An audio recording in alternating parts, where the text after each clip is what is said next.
Cowboys are heading to Indianapolis to face the Colts. Both teams started this season slow. Both have turned things around in a big way. Cowboys playing as well as they have all year, winners of 5 in a row.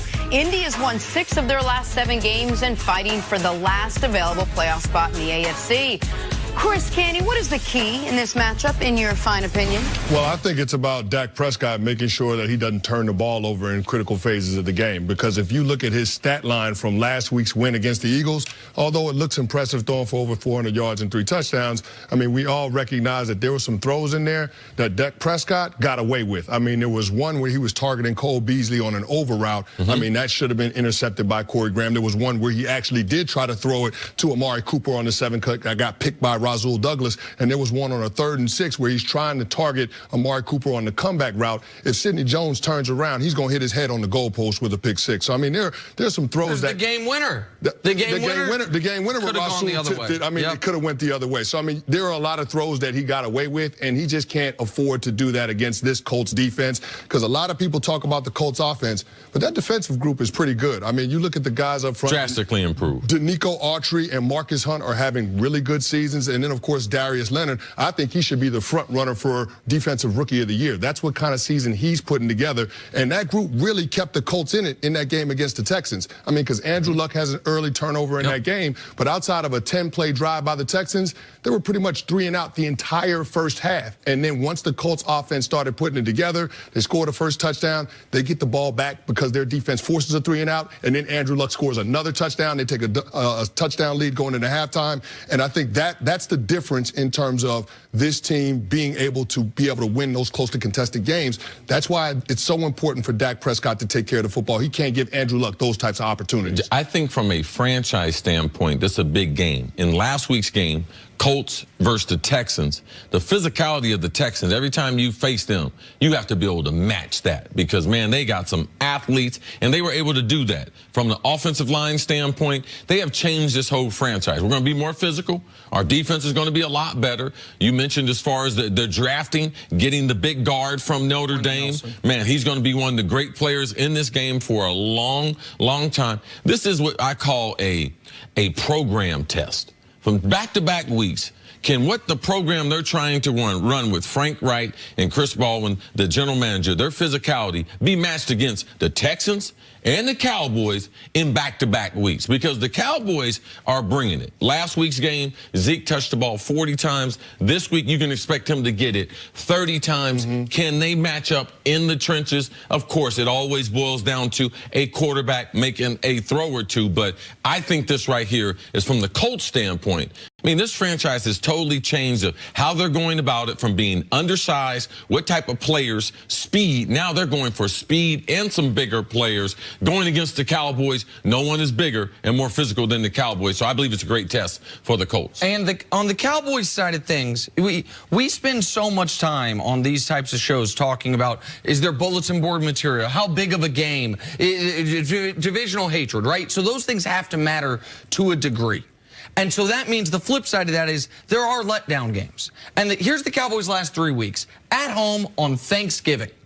Then at home on Thursday Night Football against maybe the best team in the league, the Saints. Then at home to wrap up the division against the hated rivals, Philadelphia Eagles. Now they're on the road against Indy, cross-conference, with, as far as the playoff picture goes, not a whole bunch at stake. They can't get to the 1 or the 2 line. They have their division in hand. If there was ever a time for the Cowboys, after 3 straight, what I would consider must or gotta have it games, it would be on the road against Indy. I'd be nervous if I'm a Cowboys fan here. Indy has to have this game. The Cowboys, as good as they've been during this winning streak, a lot of that's been from playing at home, being a team that all year long has been a much better home team than road team. There's a lot of reasons that I think the intangibles, if you will, tilt towards the Colts.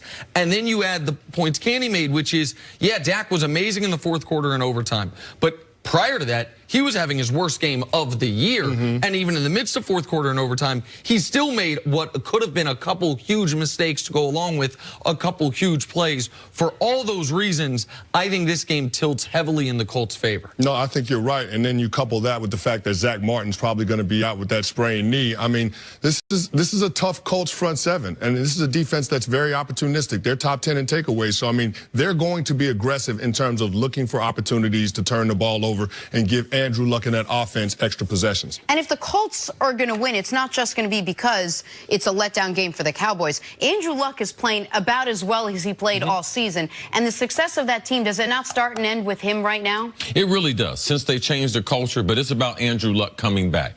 He went through a what we call training camp phase, started the season slow. First 4 weeks. Since then, he's been great. Yes, that's all going to be part of the storyline. When you talk about the Colts, Andrew Luck, his ability to be healthy, I like where they are.